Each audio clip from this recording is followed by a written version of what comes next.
Hey everyone, welcome back to OT Rex. Today I will be sharing with you some of my tips and tricks on how to prepare for an evaluation, especially in an outpatient pediatric or home health setting. Recently, I've been getting a lot of questions about this on my YouTube and on my Instagram, so I'm going to try to answer as best as I can. I just took some notes and I'm sharing it with you guys. My home health facility actually doesn't give me any case info unless it's readily available, so I've learned to ask the family when I contact them to schedule the evaluation. If they have anything, they can email me so that I can get a chance to look at it before I go in. Home health settings tend to be a lot less structured, so there are a lot of times where I have to ask for specific things that I need, so don't be afraid to ask. And for hospitals and clinics, they tend to provide you all of the case info. It's usually readily available within an EMR system under one file, which makes it easier for you to get to know the client before you actually evaluate. From there, I like to go ahead and contact the family. I will text and call them to see when they're available to schedule. I highly recommend that you have a few spots readily available to offer them, because if you leave the scheduling very open, then families tend to think that you have way more flexibility than you likely do, and you don't want them to get in the habit of trying to set a time with you. You want to just offer a few spots to them and see what works.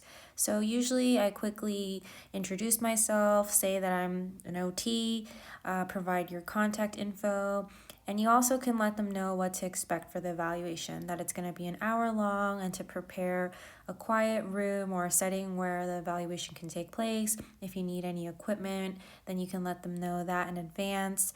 And I also like to ask if they live in an apartment or a gated area, if there's anything I need to know, like specifically where to park. I've worked in a lot of very urban city areas, and I found that asking in advance is so much easier, because I would run into so many issues where the families wouldn't tell me that they live in a gated community or that they have a guest parking area in a very large apartment complex, and it ends up wasting a lot of time if you don't know in advance. So just go ahead and ask that and try to get in the routine. And sometimes the families will give you some really easy like directions or information that comes in handy when you're looking for their home. So once you've scheduled your appointment, you want to figure out what assessments to bring. And this is when it's important to know as much as possible about the client's ability and cognition. I'm speaking specifically from my pediatric home health experiences, so I'm going to be sharing a lot more from that perspective, but I think a lot of this information applies to any age group, especially if you're working with adults. So this is when it gets tricky, because if you don't have any intake information, then you won't know the client's ability level or their cognition. So sometimes you can get a general idea, because parents tend to share more information on the phone when you initially speak with them when you're scheduling. And if you're able to, then you know what kind of assessment they might be able to complete. What I like to do is just go in prepared with two types of assessments. So I always like to do one for a sensory, so that could be the sensory processing measure, the sensory profile. If you prefer a short questionnaire, there's the short sensory profile. But I personally like to use the sensory processing measure or the sensory profile, because both of them are standardized. Now, what happens is sometimes you go in with the intention of using a specific assessment, and then you find out that that child is not able to complete it. Maybe their sustained attention is very low, or their ability, fine motor or gross motor wise, is not at the level to complete that assessment at that time. So I always like to have one of those standardized sensory assessments, because that can actually stand alone for insurance to qualify the child for therapy need be. And you can always preface in your report that you attempted to do a standardized assessment like the BOT2 or the Peabody, but the child was not able to complete it at this time due to whatever the reason is.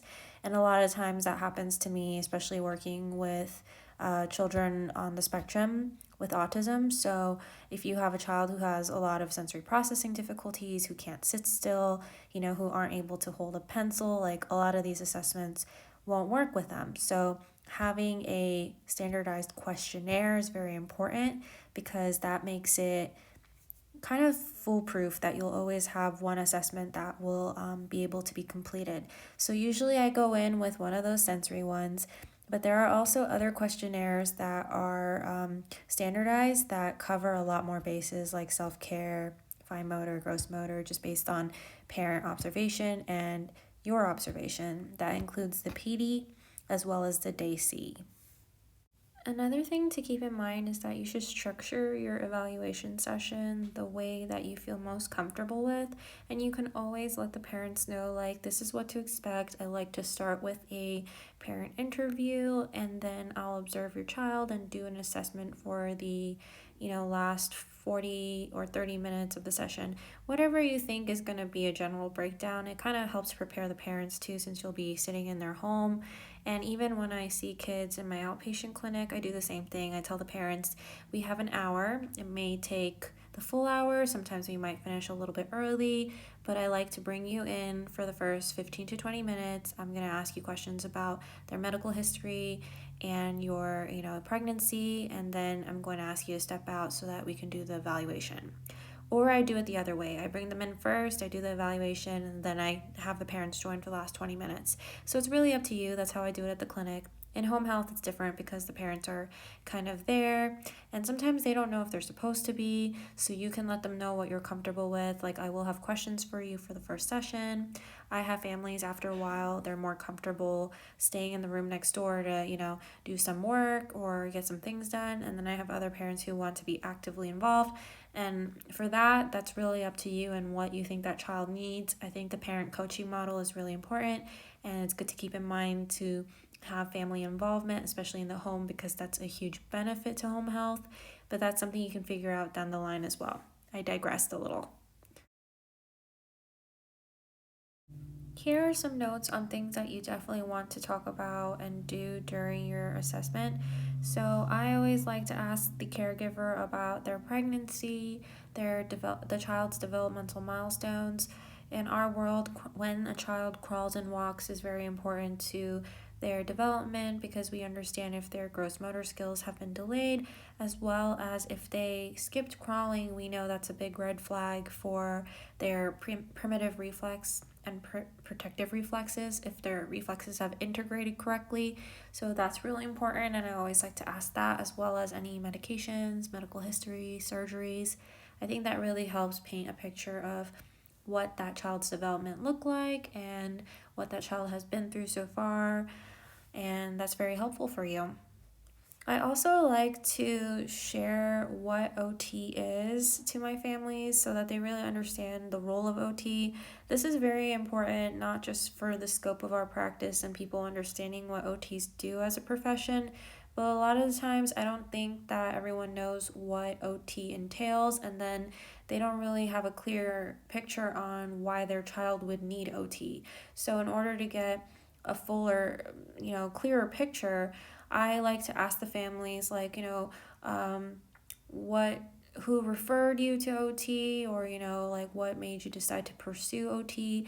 And if the family tells me, like, oh, we actually really don't know, like our pediatrician recommended it for possible fine motor delays, like he said that he was having a hard time gripping something, like I hear that kind of stuff a lot. Or, oh, our speech therapist thought that there was something different about their sensory or something. And that's when like, you hear that explanation and like, okay, they don't really have a strong understanding of what OT entails. So this is the perfect opportunity to educate them and to kind of explain to them, hey, well, we work on a lot of different things, but yes, we're going to work on anything related to self-care and doing things independently. So for children, a lot of it is fine motor and gross motor development, and other things that come in play with following directions like sustained attention, as well as sensory regulation. So that makes the parents understand your role better and also the need for OT better. So it's a really good opportunity to have that chat with them. And every time I wrap up an evaluation, especially in the home health setting, I always like to kind of wrap up the same way. A lot of times, my caregivers and family members will already have questions for me asking, like, is this normal? Like, where are they in their development? What's your opinion, from the assessment. And I always like to say that this is what I observed, and these are the areas that I think your child, are the strengths and also the areas of need. So, areas that I think they would benefit from OT from. And I like to wrap it up by saying, like, okay, I think that your child would benefit from OT to address so and so needs. Like, oh, I noticed, like, for their fine motor skills, they're having a hard time holding their pencil, or oh, I noticed their balance could be a little bit stronger. Whatever it is, you share that with them nicely there. And I always say, and I can give you more details after I score the assessments and the report is in, and I can give you a clearer idea on what kind of goals we want to work on and what my recommendations will be. But for now, like, yes, I do think that this child would benefit from OT.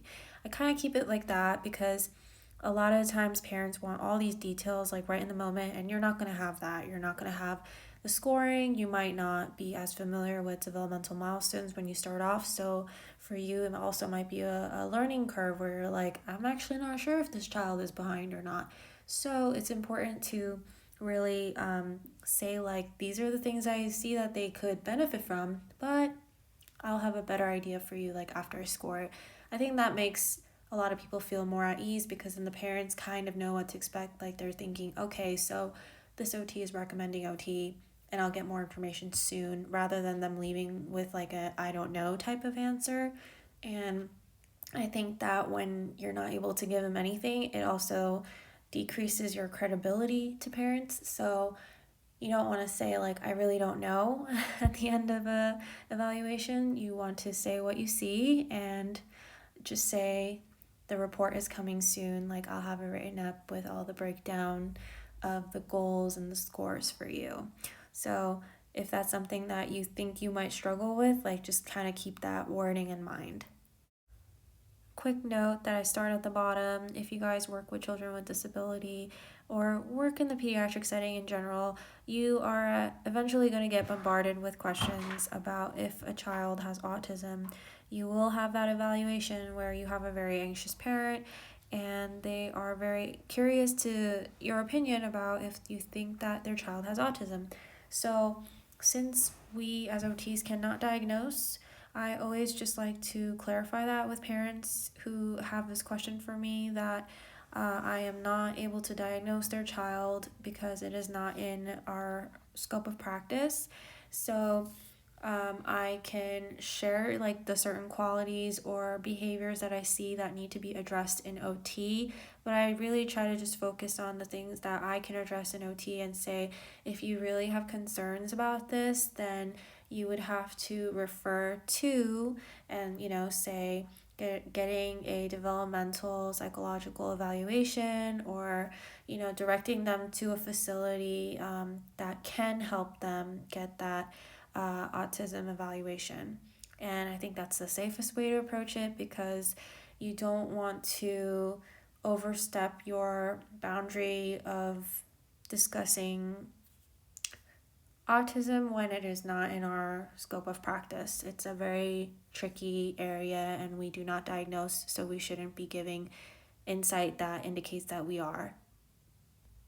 Alrighty, so I think that covers everything I wanted to cover in today's video. So thanks so much for watching and listening this far if you made it.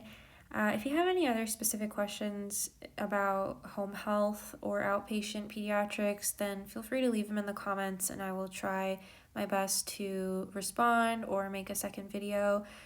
Since this is my area of practice, I feel most comfortable talking about it. Of course, the information I gave you can carry over to some other settings, maybe in home health working with adults, but not all of this is going to be perfect. We don't have a very cookie cutter job. All of our settings are very different, but it is important to kind of have a flow and idea of what to expect going into evaluations and talking to caregivers or parents, because it will help you feel more comfortable and less anxious starting off, especially as a new OT. I always like to tell new OTs, you know way more than you realize or even think, because it's true. Like, you've had so much practice and training through your fieldwork settings. I know this is a really interesting time, a rough time, honestly, for people who are coming out of school with a different kind of fieldwork experience because of COVID-19. So if you guys have any additional questions for me, let me know, and I will try to make a video about the assessments I use in my setting, as well as some of you guys have questions about that too. So good luck to you all. Thanks so much for all your lovely comments, and I will catch you guys next time. Take care.